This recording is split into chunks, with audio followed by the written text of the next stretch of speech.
Welcome to Positive Atheism English channel. Today, in our program Leaves from Gora's Life, I shall continue the topic Gora in contact with Gandhi. Gora contact with Gandhi revealed to him that the Gandhian way of life was fundamentally atheistic. Take his principle of satyagraha or civil disobedience. Satyagraha exhorts the individual to take up the cause of that which he considers to be true.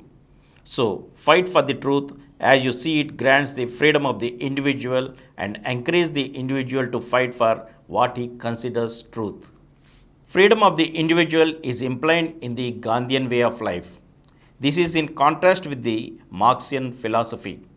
Marx does not grant the freedom of the individual. On the other hand, the philosophy of dialectical materialism, along with the historical materialism, subordinates the individual to the material circumstances of life. Marx thinks that the social being determines the individual consciousness. So, Marxian philosophy subordinates the individual freedom to the social being. It is just the opposite to Gandhism. Gandhi recognized the freedom of the individual, whereas Marx subordinates the individual to social being. Gandhi mentioned the name of God several times. He swore in the name of God also. He even said that belief in God is necessary for a satyagrahi. Marx, on the other hand, disbelieved in the existence of God. He is a materialist, not a spiritualist. Gandhi was considered to be a spiritualist. So, putting these two together, Gandhism is atheism with a theistic label, whereas Marxism is theism with an atheistic label. This conventional way of thinking about God, about theism, is belief in God. Gandhi used the belief in God, explained his atheistic philosophy in the familiar language of theism, whereas Marx left God, but he continued the same theistic philosophy of subordinating the individual to something considered superior to him. Whereas orthodox theists consider God superior to man, Marx replaced God with matter, leaving man the same slave either to God or to the matter.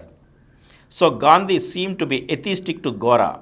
So Gandhi's mention of God did not scare Gora away, nor his atheistic way of life scared Gandhi away. So Gora could live with Gandhi, and Gandhi also could receive him in his ashram. His assassination by an orthodox Hindu confirms the view that Gandhi was not a Hindu but a human. Because he was using the conventional theistic language, he was mistaken to be a Hindu. In reality, he was moving towards atheism. The fact that in the case of Gora's daughter's marriage, he agreed to drop the mention of God showed that he was nearing the border of atheism.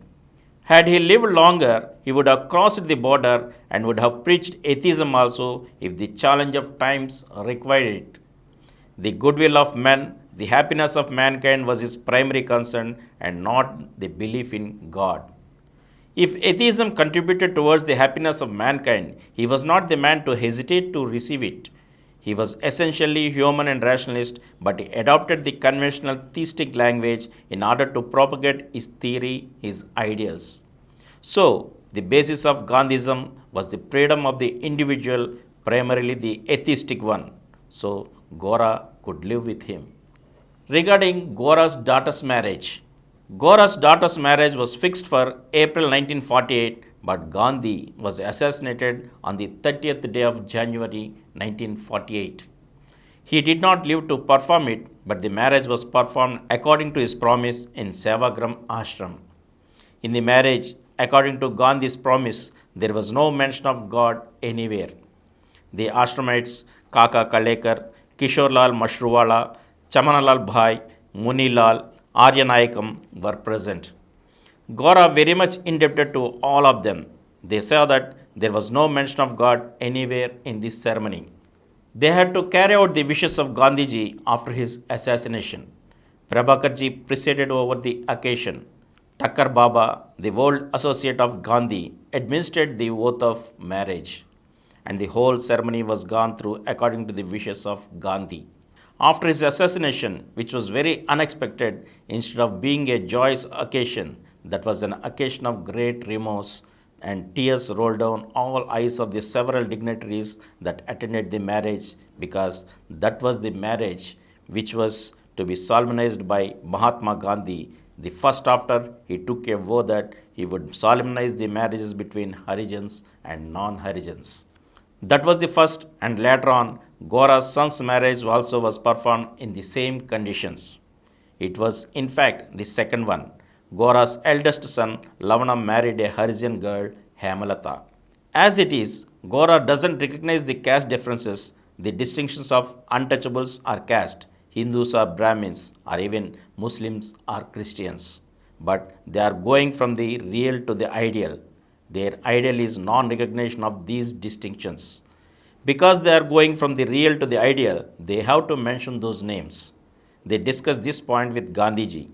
Both his daughter and his son-in-law are atheists who do not believe in the existence of caste or any of the social distinctions. But it cannot be an inter-caste marriage unless the castes were there. So, the mention of caste is necessary at first in order to abolish it next. That's how and why the mention of the caste comes in when we say it is an inter-caste marriage. Though Gora's ideal is castelessness, they are proceeding from the reality of the existence of caste towards the ideal, that is, abolition of caste. It may seem inconsistent that an atheist should be mentioning the caste, but in actual work, it requires the mentioning of the caste during this state of transition.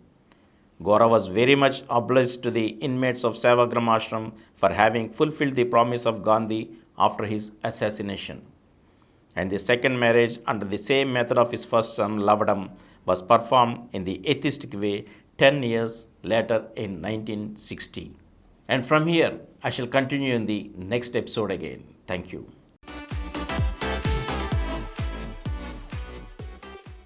For more videos, please subscribe to our Positive Atheism English channel presented by Dr. Samaram Multi-Channel Network, which has more than 18 crore views, and click the bell icon for notification of our new videos.